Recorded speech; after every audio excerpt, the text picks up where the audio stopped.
শ্রাবণকে নিয়ে টিকলির নোংরা খেলা ধরে ফেলল ওম। সম্পূর্ণ জানতে ভিডিওটিতে একটি লাইক করে প্রথম থেকেই দেখতে থাকো।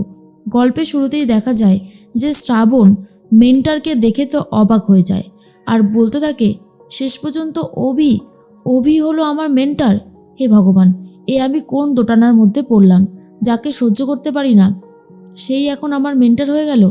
অভি তো আমার ক্ষতিই চেয়ে এসেছে বরাবর, আর এখনও সেটাই চায়। কিসের জন্য যে আমি এই কম্পিটিশানে আসতে গেলাম কে জানে।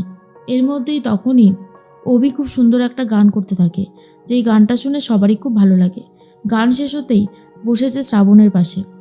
শ্রাবণকে বলে, কী ব্যাপার শ্রাবণ, কেমন আছো বলো? কি ভাবলে অভি শেষ হয়ে গেছে? অভি আর কোনোদিনও তোমার মুখোমুখি হবে না? সেটা কি হতে পারে বলো?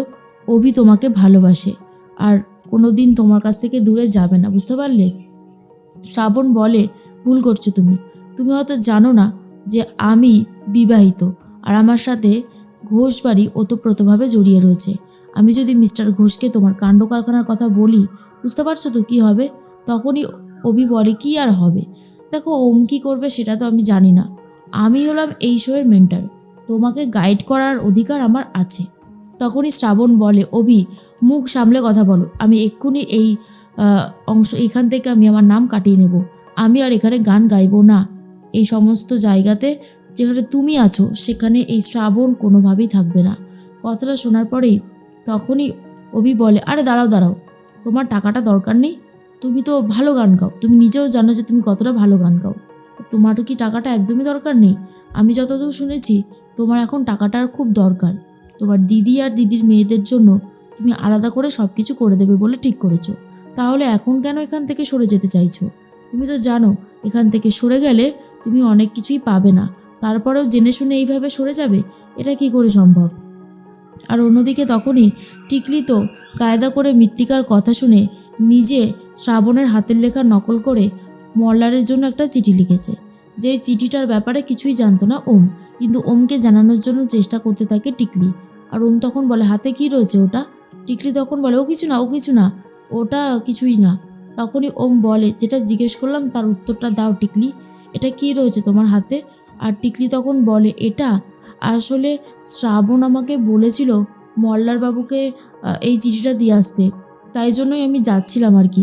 তখনই ওমের একটু অবাক লাগে আর বলে, তাই নাকি, দেখি চিঠিটায় কী লেখা রয়েছে। কিছুতেই দিতে চায় না টিকলি, কিন্তু এটা জাস্ট নাটকের জন্য আসলেই দিতে চাইছিল। আর তারপরে ওম চিঠিটা নিয়ে নিয়েছে আর পড়তে শুরু করে, যেখানে লেখা রয়েছে, আশা করি ভালো আছেন মল্লারবাবু। আপনার আমার অনেক ব্যক্তিগত কথা আগে থেকেই হয়েছিল, কিন্তু আজ কিছু মনের কথা জানাতে আপনাকে প্রথমবার এই চিঠিটা লিখছি। শ্রাবণ যে শুধু মল্লারকে আপনি এরকমভাবে গানের সুযোগ দিয়েছেন তাই আপনাকে চিনি তার জন্য না, শ্রাবণ কিন্তু মল্লারবাবুকে ভালোবেসে ফেলেছে। এই সমস্ত হেনাতানা অনেক কিছুই লেখা রয়েছে। আর এটাও লেখা রয়েছে যে এন্ট্রি ফিটা নাকি মল্লারবাবু করিয়ে দিয়েছে। মেন্টার তো ছিল অভি, কিন্তু এখানে লেখা রয়েছে মেন্টার রয়েছে মল্লারবাবু, তাই এই হিসাবটা পুরোপুরি ভুল। তার মধ্যেই টিকলি তখন বলে, এবার শ্রাবণ আসলে আমাকে আচ্ছা মতন ভুল বুঝবে। এটা কিন্তু ঠিক হলো না, আমাকে দিয়ে দাও চিঠিটা ওম, আমি দিয়ে আসছি। ওম তখন বলে, এই চিঠিটা কোথাও যাবে না, তুমি ঘরে যাও, বাকিটা আমি সামলে নেব। যাও বললাম তো, তোমার কথা বলবো না। এরপরেই টিকলি তখন বলে, বাহ, এটাই তো চাইছিলাম আর এটাই পূরণ হয়েছে। এইবারে শ্রাবণ বুঝবে কত ধানে কত চাল। উফ, সেই দিনটা দেখার জন্য অপেক্ষা করতে হচ্ছে এখন। এর মধ্যেই ওম তখন বলে, আমাকে শ্রাবণের সাথে দেখা করতে হবে, কোথাও একটা হিসাব মিলছে না। টিকলির কোনো ষড়যন্ত্র না তো এটা? হতেই পারে, কারণ টিকলি তো আমাকে পাওয়ার জন্য যা না তাই করতে পারে। অন্যদিকে শ্রাবণ অভির সাথে কথা বলছে আর বলে, তুমি আমাকে এখানে রেকমেন্ডেড করেছো কেন? আমি তোমার দয়া দাক্ষিণ্য চাই না। কি ভেবেছো দয়া দাক্ষিণ্য করে এখন তুমি আমার মাথা কিনে নেবে? সেটা কখনো হবে না, এই কথাটা জেনে রাখো। সেটা আমি হতে দেব না। আশা করি তুমি আমার কথাটা খুব ভালো মতন বুঝতে পেরেছো অভি। আর যদি বুঝতে না পারো তাহলে তোমাকে বুঝিয়ে দেওয়ার দায়িত্ব আমার না। একে একে সমস্ত অংশগ্রহণকারী খুব সুন্দর গান গাইতে থাকে। অভি তখন বলে, দেখো, মাথাটাকে ঠান্ডা করো। মাথা গরম করে কোনোদিন কোনো কাজ হয়নি, আর আজও হবে না। তুমি যদি এত মাথা গরম করতে থাকো তাহলে বিপদে পড়ে যাবে। তাই বলছি, দয়া করে নিজেকে একটু শান্ত করো।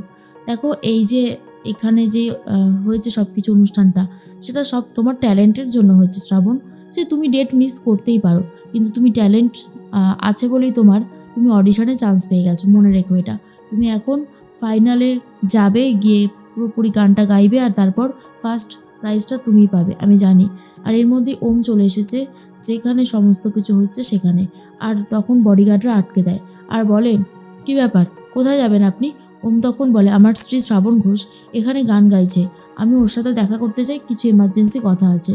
তখন বডিগার্ডরা বলে, সরি, এখন ভেতরে অনুষ্ঠান চলছে, এখন কাউকেই যেতে দেওয়া হবে না, আমি আপনাকে কোনোভাবেই অ্যালাউ করতে পারবো না। ওম তখন বলে, অ্যালাউ করতে পারবেন না মানে? অ্যালাউ করতে হবে, আমার দরকার কথা আছে স্ত্রীর সাথে, আর আপনারা বলছেন অ্যালাউ করতে পারবেন না। এরপরই শ্রাবণ তখন অভিকে জানিয়ে দেয় যে অভি যেই দান করেছে এই সমস্ত কিছু, সেটা শ্রাবণ নেবে না, এখান থেকে নাম কাটিয়ে নেবে। অভি বলে, আরে শ্রাবণ, তুমি রোহিণীকে নিয়ে ভয় পাচ্ছ? দেখো, আমি কিন্তু বরাবরই বলে এসেছি আমি তোমাকে ভালোবাসি, আর রোহিণীর সাথে ওই পুরোটাই অ্যাক্টিং ছিল, শুধুমাত্র তোমাকে ভালোবেসে দেখো আমি তোমার জন্য কত কী করেছি, আর তুমি আমাকে একটু ভালোবাসতে পারছো না? ভুলে যেও না, তোমার অতীত কিন্তু আমার সাথে জড়িয়ে আছে। এর মধ্যেই তখনই ওম বারবার করে গায়ের জোর দেখাতে থাকে, কিন্তু লাভ হয় না। আর অন্যদিকে তখন প্রথমেই ডেকে নেয় শ্রাবণকে আর বলে, শ্রাবণ ঘোষ প্লিজ আপনি স্টেজে আসুন। এরপর শ্রাবণকে গান গাওয়ার জন্য অনুরোধ করে। তার মধ্যেই শ্রাবণের মনে পড়ে যায় অভিকে ঘোষবাড়ি থেকে বার করে দেওয়ার কথা, রোহিণীর সমস্ত কষ্টের কথা, এইসবই ভাবতে থাকে। আর তার মধ্যেই শ্রাবণকে সবাই বলে, কি হলো, আপনি কি ভয় পাচ্ছেন? ভয় পাওয়ার কিছু নেই, আপনি মন খুলে গানটা গান। কিন্তু শ্রাবণ তখন বলে, আমি হাত জোর করে বলছি, সবার কাছে ক্ষমা চাইছি, আমি এই কম্পিটিশানে নাম দেব না, আমি এই কম্পিটিশান থেকে আমার নাম কাটিয়ে নিচ্ছি, আমি সরি, আমার কিছু পার্সোনাল প্রবলেম আছে। এই বলেই সবার সামনে হাত জোর করে ক্ষমা চেয়ে স্টেজ থেকে নেমে বেরিয়ে যায়। আর এর মধ্যে ওম জোরাজুরি করতে থাকলে বডিগার্ডরা এমনভাবে ধাক্কা দেয় যে ওম পড়ে যাচ্ছিল। শ্রাবণ এসে ধরে নেয় আর বলে, আপনি ঠিক আছেন তো মিস্টার ঘোষ? ওম তখন বলে, ব্যাপার কি শ্রাবণ, তুমি আমাকে এইভাবে মিথ্যে কথা বললে? শ্রাবণ তখন বলে, আমি আপনাকে কি মিথ্যে বলেছি? আমি আপনাকে তো কোনো মিথ্যে বলিনি, কোথাও একটা ভুল হচ্ছে। তখনই ওম বলে, তাহলে এই চিঠিটা কিসের? তুমি কেন বলেছো যে তোমার মল্লার বাবু তোমাকে এখানে এন্ট্রি করিয়ে দিয়েছে, বলো, উত্তর চাই আমার। শ্রাবণ তো প্রথমে বুঝতে পারে না কিসের চিঠি, কি মল্লার বাবু, আমার তো মাথায় ঢুকছে না, এখানের মেন্টার তো অভি, তাহলে কি করে হলো কেসটা? শ্রাবণের চুপ করে থাকা দেখে ওম তখন বলে, উত্তর নেই তাই না? অবশ্য উত্তর থাকবেই বা কী করে, তুমি যা শুরু করেছো তাতে উত্তর থাকার কথাও না। শ্রাবণ বলে, আপনি আমাকে ভুল বলছেন মিস্টার ঘোষ, আপনি পুরো কথাটা শুনুন, তারপরেই বুঝতে পারবেন। কিন্তু ওম তখন বলে, কি শুনবো?